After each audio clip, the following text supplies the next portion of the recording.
ہمارے چینل میں خوش آمدید۔ تو چلیے شروع کرتے ہیں آج کی کہانی۔ میرا نام کوثر ہے اور میرا تعلق ایک ایسے گاؤں سے تھا جہاں ایک ہی برادری کے لوگ آباد تھے۔ سب کے آپس میں کوئی نہ کوئی رشتے اور تعلقات بنے ہوئے تھے۔ اسی وجہ سے آپس میں بہت اتحاد و اتفاق تھا۔ میں جس گھرانے سے تھی اسے برادری میں سب سے زیادہ عزت دار سمجھا جاتا تھا، کیونکہ میرے ابا گاؤں کی پنچایت کے سب سے اہم رکن تھے اور ان کے بغیر گاؤں کے کسی معاملے یا مسئلے پر فیصلہ نہیں سنایا جا سکتا تھا۔ لیکن میں تو یہ جانتی ہی نہیں تھی کہ میرے ابا اور باقی پنچایت کے بنائے ہوئے اصول اور رسم و رواج آگے چل کر میری اپنی زندگی برباد کر دیں گے۔ میرے ابا اور اماں کے علاوہ گھر میں ہم 4 بہن بھائی تھے۔ میرے 3 بھائی اور میں ان کی اکلوتی بہن تھی۔ اکلوتی بیٹی ہونے کی وجہ سے میں ابا کی لاڈلی تھی، مگر میرے تینوں بھائی مجھے اتنی زیادہ اہمیت نہیں دیتے تھے۔ 2 بھائی مجھ سے بڑے تھے اور ایک چھوٹا تھا، اور جب میں 12-13 سال کی تھی تب ابا نے دونوں بڑے بھائیوں کی شادی کر دی۔ اس طرح ہمارے گھر میں 2 افراد کا اضافہ ہو گیا۔ ہمارے گاؤں کے رواج، شادی کے وقت لڑکیوں کو جہیز کے نام پر ایک سوئی تک نہیں دی جاتی تھی، بس 2-4 جوڑے اور ایسی ہی اس کی اپنی ضرورت کی چیزوں کے علاوہ کچھ بھی دینے یا لینے پر سخت کارروائی کی جاتی تھی۔ اسی لیے کوئی بھی اس رواج کے خلاف نہیں جا سکتا تھا۔ اس کے علاوہ بھی بہت سے رسم و رواج تھے جو کئی نسلوں سے ہمارے گاؤں میں چلتے آ رہے تھے۔ ان فرسودہ رواجوں میں سے ایک رواج یہ بھی تھا کہ گاؤں کی لڑکیوں کو پڑھنے کی بالکل بھی اجازت نہیں تھی، نہ ہی گاؤں میں کوئی اسکول تھا۔ اگر کسی نے اپنے لڑکے کو پڑھانا ہوتا تو دوسرے گاؤں کے اسکول میں داخل کرواتے، اور روز آنے جانے کا سلسلہ تھا، یا پھر کسی اور پڑھے لکھے لڑکے سے اپنے بچے کو پڑھاتے تھے۔ میرے تینوں بھائی بھی اسی طرح گاؤں کے ایک آدمی کے پاس پڑھتے تھے، جسے سب گاؤں میں ماسٹر جی کہا کرتے تھے۔ وہ برابر والے گاؤں کے اسکول میں ٹیچر بھی تھا، اور اس نے اسکول آنے جانے کے لیے رکشوں کو بک کروا رکھا تھا، جس پر چھوٹے بچے بھی پڑھنے جایا کرتے تھے۔ میرے بھائی بھی بعد میں اسی ماسٹر کے ساتھ رکشے میں اسکول آنے جانے لگے، اور میں گھر میں ہی کبھی کھیل لیتی تو کبھی اماں کے ساتھ کام کروا لیتی۔ چھوٹی سی عمر میں ہی مجھے چائے بنانا اور ایسے ہی چھوٹے موٹے کام کرنے آ گئے تھے۔ جب بھائیوں کی شادیاں ہوئیں تو بھابیاں سامان میں کوئی چیز نہیں لائی تھیں، بلکہ ان کا سارا سامان ابا نے بنوایا تھا، اور وہ میرے لیے بھی 15 سال کی عمر میں ہی ایسے رشتے دیکھنے لگ گئے تھے جو مالی طور پر بہت بہتر حالت میں ہوں، کیونکہ ابا نہیں چاہتے تھے کہ ان کی نازوں پلی بیٹی کو سسرال جا کر کوئی پریشانی اٹھانی پڑے۔ ہمارے گاؤں میں ایک رسم تھی کہ برادری کا کوئی بھی فرد اپنی بیٹی کسی غیر برادری میں نہیں دیتا تھا، البتہ بہویں دوسرے گاؤں اور برادری سے لانے کی اجازت تھی۔ یہی وجہ تھی کہ ہماری برادری کی لڑکیوں کو زیادہ اچھے رشتے نہیں ملتے تھے، لیکن ابا کی بہت کوششوں کے بعد ایک رشتہ میرے لیے ان کو پسند آیا۔ لڑکے کا نام زاہد تھا، اور وہ تعلیم یافتہ بھی تھا۔ اس کے علاوہ ان کا اپنا کاروبار تھا۔ گاؤں میں ان کی کریانے کی ایک بڑی دکان تھی جہاں سے پورا گاؤں سودا سلف لیتا تھا۔ زاہد کے صرف 2 بھائی تھے، اور دونوں ہی شادی شدہ تھے، اور ان کے ابا وفات پا چکے تھے۔ گھر کا سارا نظام زاہد کی ماں کے ہاتھوں میں تھا۔ میرا رشتہ طے ہوتے وقت ابا نے زاہد کی اماں سے پوچھا کہ اگر وہ اجازت دیں تو کوثر کا سارا سامان ابا بنوا دیں گے، کیونکہ زاہد کے ابا نہیں تو اس طرح ان پر بوجھ نہیں پڑے گا۔ زاہد کی اماں نے فوراً حامی بھر لی، مگر یہ بات سب سے خفیہ رکھنے کا معاہدہ کیا گیا، اور پھر ابا نے سب کو یہ کہا کہ لڑکے کی ماں نے رقم دی ہے تاکہ میں ساری تیاری کروا دوں، کیونکہ ان کا باپ نہیں ہے اور بڑے بھائی بال بچے والے ہیں، اسی لیے میں نے شادی کی تیاریاں کروانے میں ان کا ساتھ دینے کا وعدہ کیا ہے۔ سب نے ابا کے اس فیصلے کو سراہا، جبکہ کوئی یہ نہیں جانتا تھا کہ سارا سامان ابا خود اپنے خرچے پر لے رہے تھے۔ یہ بات میرے بھائیوں کو معلوم تھی۔ وہ اس بات سے خوش نہیں تھے، مگر باپ کے سامنے کسی قسم کا اعتراض نہیں کر سکتے تھے۔ البتہ بھابیوں کو بھی کچھ معلوم نہیں تھا، اور ابا نے سختی سے تاکید کی تھی کہ ان کو یہ بات کسی صورت میں پتہ نہیں چلنی چاہیے۔ میرا رشتہ طے ہونے کے 6 ماہ بعد میری شادی ہو گئی، اور ہمارے گاؤں کی ایک اور رسم کے مطابق مجھے بھی ہر حال میں اپنے سسرال میں رہنے کا وعدہ لیا گیا۔ میں نے خاموشی سے سر ہلا دیا اور رخصت ہو کر زاہد کے گھر آ گئی۔ میرا کمرہ میرے ابا کے خریدے سامان سے بھرا ہوا تھا، اور مجھے ابا نے زیور بھی بنوا کر دیا تھا، جو میری ساس نے یہ کہہ کر اپنے پاس رکھ لیا کہ بڑی بہوؤں کا زیور بھی میرے پاس ہی ہے، جب کہیں کسی شادی بیاہ میں پہننا ہوتا ہے تو وہ مجھ سے لے لیتی ہیں۔ میں نے بھی فرما برداری کا مظاہرہ کرتے ہوئے سارا زیور اپنی ساس کے حوالے کر دیا۔ میری دونوں جٹھانیاں ساس سے بہت ڈرتی تھیں اور گھر میں کوئی بھی کام اپنی مرضی سے نہیں کر سکتی تھیں، یہاں تک کہ وہ اپنے بچوں کے لیے کھانے کے لیے کچھ الگ سے بنا بھی نہیں سکتی تھیں۔ بڑی کے 2 بچے تھے اور چھوٹی کا ابھی ایک ہی بچہ تھا۔ وہ دونوں ہلکا پھلکا زیور پہن کر رکھتی تھیں۔ میری ساس نے مجھے بھی تاکید کی کہ ہلکا پھلکا زیور گھر میں پہن کر رکھنا ہے اور چوڑیاں بھی، اور یہ بھی کہا کہ خیال رکھنا کبھی بھی سفید یا کالے رنگ کا جوڑا نہیں پہننا۔ میں خاموشی سے سب سنتی رہی اور اس بات میں سر ہلاتی رہی۔ میری شادی کو 2 ماہ گزرے تو ابا کا انتقال ہو گیا۔ ان کی ایسے چلے جانے پر مجھے سب سے زیادہ دکھ تھا۔ میں روتی ہوئی اماں کے پاس گئی۔ اماں کا اپنا صدمے سے برا حال تھا۔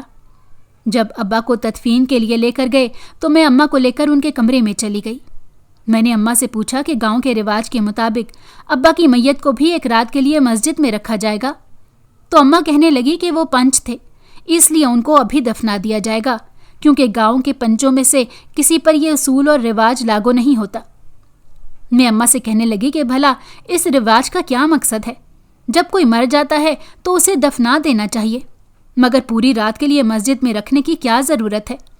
اور پھر صبح جب میت وہاں سے اٹھائی جاتی ہے تو کفن کے نیچے ایک طرف پیسے یا سونا رکھا ہوا کیوں ملتا ہے؟ اس کا کیا راز ہے؟ اماں میرے سوالوں سے پریشان ہو گئی اور کہنے لگی کہ مجھے یہ سب کچھ نہیں پتا، مگر میں نے اپنے بچپن سے یہی رواج دیکھا ہے۔ اس میں کیا حقیقت راز ہے اس کا مجھے اندازہ نہیں۔ پھر اماں نے مجھے بتایا کہ تیرے بھائیوں نے تیرے ابا سے اپنے اپنے حصے کا مطالبہ کیا ہے، اسی پریشانی میں ان کو ہارٹ اٹیک ہو گیا اور وہ ہمیں چھوڑ کر چلے گئے۔ اماں کی اس بات نے مجھے دلی صدمہ پہنچایا۔ میں یہ تو جانتی تھی کہ میرے بھائی ابا جیسے بالکل بھی نہیں تھے، مگر وہ اتنے خود غرض ہو سکتے ہیں اس کا مجھے اندازہ تک نہیں تھا۔ میں ابا کے سوئم تک وہیں رہی۔ اس کے بعد میں اپنے گھر چلی گئی اور میں روز اماں سے فون پر بات کرتی تھی۔ اماں اپنے بیٹوں اور بہوؤں کے رویے سے بہت پریشان رہتی تھیں۔ پھر اماں نے سوچا کہ چھوٹے بیٹے کی شادی کر کے بڑے دونوں بیٹوں کو الگ کر دینا مناسب رہے گا۔ جلد ہی اماں کو میرے چھوٹے بھائی کے لیے رشتہ مل گیا اور وہ اماں چھوٹی بھابھی کو بیاہ کر گھر لے آئی۔ بھائی کی شادی کے کچھ دن بعد اماں نے میرے دونوں بڑے بھائیوں کو الگ کر دیا۔ اماں نے گھر کے 3 حصے کر کے 2 ان کے حوالے کر دیے اور ایک حصے میں خود چھوٹے بیٹے اور بہو کے ساتھ رہنے لگی۔ لیکن اماں کی شرط تھی کہ دکان پر تینوں بھائی ایک ساتھ کام کریں گے اور اس کا بٹوارہ نہیں ہوگا۔ بھائیوں کو اماں کی یہ بات ماننی پڑی کیونکہ گھر کا بٹوارہ بھی انہوں نے اپنی بیویوں کے کہنے پر کروایا تھا۔ میں بہت کم اماں اور بھائیوں کے گھر جایا کرتی تھی کیونکہ وہ لوگ مجھے کچھ خاص پسند نہیں کرتے تھے، اور اب تو میری بھابھیوں کے مزاج بھی نہیں ملتے تھے۔ اور تو اور اماں جس امید پر نئی بہو بیاہ کر لائیں تھیں وہ سب سے تیز نکلی اور اس نے اماں کا جینا حرام کر دیا۔ میں سوچتی کہ میری ماں کو 3 بہویں ایسی ملیں جو ان کا سکون ہی برباد کر چکی ہیں، اور ایک میری ساس تھی جس کی مرضی کے بغیر بیٹے تو کیا ان کی بہویں بھی سانس نہیں لیتی تھیں۔ مجھے اپنی ماں کے لیے بہت دکھ ہوتا تھا، مگر میں ان کے لیے کچھ بھی نہیں کر سکتی تھی۔ زاہد ویسے تو بہت اچھے تھے، سلجھے ہوئے اور احساس کرنے والے۔ وہ تو چاہتے تھے کہ میری اماں کو یہاں میرے پاس لے آئیں، مگر وہ اپنی ماں سے بہت ڈرتے تھے اور کسی بھی معاملے میں ماں کی مرضی کے خلاف نہیں جا سکتے تھے۔ میں بھی مجبور تھی۔ پھر ایسا ہوا کہ ایک کے بعد ایک طوفان میری زندگی میں آنے لگے، اور میرے ساتھ وہ ہوا جس کا مجھے اندازہ تک نہیں تھا۔ میری اماں کو شوگر تو تھی ہی، اور نہ ان کو دوا ملتی تھی نہ ہی پرہیزی کھانا، جس کی وجہ سے اماں کی شوگر بہت بڑھ جایا کرتی تھی۔ اور ایک دن ایسا ہوا کہ ان کی شوگر کا لیول بہت ہائی ہونے کی وجہ سے ان کی وفات ہو گئی۔ میں اپنی ساس اور زاہد کے ساتھ اماں کی میت پر گئی، مگر اماں کو بھی گاؤں کے رواج کے مطابق جنازہ تیار کرنے کے بعد مسجد میں بھیج دیا گیا، جہاں پوری رات جنازہ پڑا رہا اور میں ساری رات جاگتی رہی، روتی رہی اور سوچتی رہی کہ جانے وہاں کیا ہو رہا ہے جو اماں کو ابھی تک دفنایا نہیں گیا۔ میں نے بڑی ہمت کر کے بڑے بھائی سے بات کی تو بھائی نے مجھے تسلی دیتے ہوئے کہا کہ فکر مت کرو، جیسے ہی فجر ہوگی ہم جا کر دفنا دیں گے، اور ویسے بھی مسجد میں ساری رات میت رکھ کر اس کے ایصال ثواب کے لیے پڑھائی کی جاتی ہے۔